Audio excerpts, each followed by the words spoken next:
Hey, what's up, everyone? You are listening or watching the My Comic Book Journey podcast. I'm your host, Kennedy. We shall go back to 1984 for Tales of the Teen Titans, annual number 3 from 1984. Co-creator Marv Wolfman and George Perez.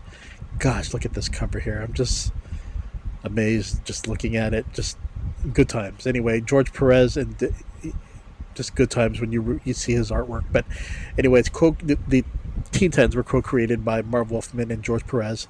Letterers Ben Oda, finishers Mark DeCarlo and Dick Giordano, and colorist was Adrienne Roy. So, how should we do this?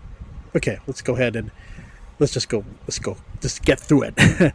Back in the 80s, while X-Men was a popular series of the time, one of the superhero groups which bested the mutant group in sales was Teen Titans. Writer Marv Wolfman and artist George Perez, they created the new Teen Titans, and it would later be renamed to Tales of the Teen Titans. During the Wolfman Perez run, there was one story arc that was not only significant, but it also is considered one of the best comic stories ever created. And that arc was known as the Judas Contract, featured in Tales of Teen Titans issues 42 through 44, and then it culminated to Annual 3. And this is very interesting because, annuals, I don't want to call them throwaway issues, because there's been some iconic annuals, but I know, I think in the part of the 80s and even 90s and 2000s, annuals were just like throwaway stories. Sometimes you get something good, sometimes you get something but this one is probably one of the better ones, and let's go ahead and talk about it. So the storyline brought back one of the most famous villains, Deathstroke, the Terminator, and showcased his origin. But the biggest shock was that a member of the Teen Titans was shown to be a traitor and was the sexual partner of Deathstroke, Slade Wilson. Using her position as a member of the Teen Titans to get information, and that the Terminator was working with mercenary organization Hive, or HIVE. Also, another significant milestone was Dick Grayson showcasing his new code name, Nightwing, and debuting his new outfit, saying goodbye to his Robin persona. So, with Tales of Teen Titans Annual number 3, the Judas Contract Part 4 Final, I can just say that it's probably one of the best comic book annuals that I've ever read, personally, that I've ever read. Many annuals are created and typically are forgotten, but the fact that the final part of the Judas Contract would be featured in this third annual was just shocking. I emphasize shocking. The storyline kicks off with Wonder Girl, Starfire, Cyborg, and Changeling locked up, while Raven is seen levitating in the air and also being held captive thanks to the Hive. We learned that the capturing of the Teen Titans was in part a big thanks to Deathstroke, the Terminator, and his partner, which he reveals. And again, this is something that I had to say. If you have not read the Judas Contract, do not listen to this podcast, because I'm going to give a spoiler right now. So I'm going to give you some time.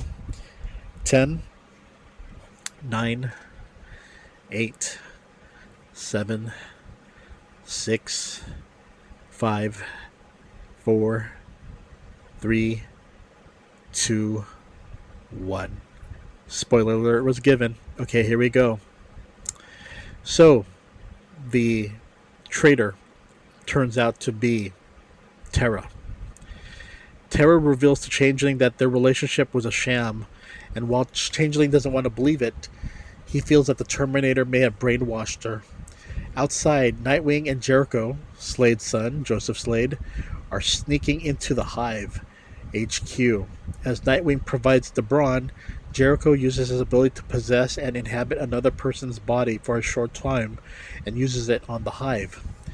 Meanwhile, Adeline Kane, the ex-wife of Slade Wilson, has his friend Wintergreen under gunpoint, and he reveals how he became good friends with Slade Wilson and why he has helped him out. In this case, sending agents out to find the whereabouts of Robin, not knowing that Dick Grayson had left the team temporarily to create his new identity, Nightwing. And for Slade, the only way he would get full payment is by delivering Nightwing to the Hive. As Nightwing and Jericho are able to infiltrate Hive HQ, they are stopped by Terra, who hands them over to the Hive. But when Terra tells them that she caught someone with Nightwing, Slade finds out that his son Joseph is alive. When he tries to get Hive to release him, Terra can't understand why Slade is trying to. That is until she remembers the boy's face in Slade's photos and reveals that the boy is his son. As Slade looks at his son Jericho, Jericho possesses Deathstroke, the Terminator, and immediately goes to release the Teen Titans from captivity, while Terra, who is mentally unstable, feels that Slade has went soft and thinks Slade has turned on her, and now she wants him dead. But the anger that Terra has leads her to toss around large parts of Earth, rocks and everything all around her. And when Changeling turns into a fly to bump her into her contact lens, she is temporarily blinded and is unaware that she has sent tons of rocks falling on top of her and accidentally killing herself pretty much. Despite her being a traitor, the group attends her funeral and decides to keep the secret that Terra was a traitor and tells her brother Geoforce of the Outsiders that she died in battle fighting the Terminator. So I think this finale for the Judas Contract was fantastic. It was just an awesome read. The build-up throughout the storyline and how it ended was not only shocking but well written. There's only one problem that I had was that Terra wouldn't remain staying dead. Of course, which superhero doesn't stay dead? DC tried several times to bring her back, and really for each time they brought her back, the results are just ROFL. It didn't work for me. And I don't think it worked for many people as well. Sometimes it's just best to leave certain characters dead. Terra's one of them. If DC wants to have a character with similar powers, that's all great, but with the multiple attempts of bringing her back, it's just too much. And she now happens to be back in the DC Universe Rebirth in the pages of Deathstroke. But for anyone who wants to read wonderful writing and see excellent art showcasing the Teen Titans, Tales of the Teen Titans story arc of the Judas Contract is highly, highly, highly, highly recommended. And this is definitely an issue you should have in your collection. Okay, everyone, you take care, and I will see you later. Wink, wink, and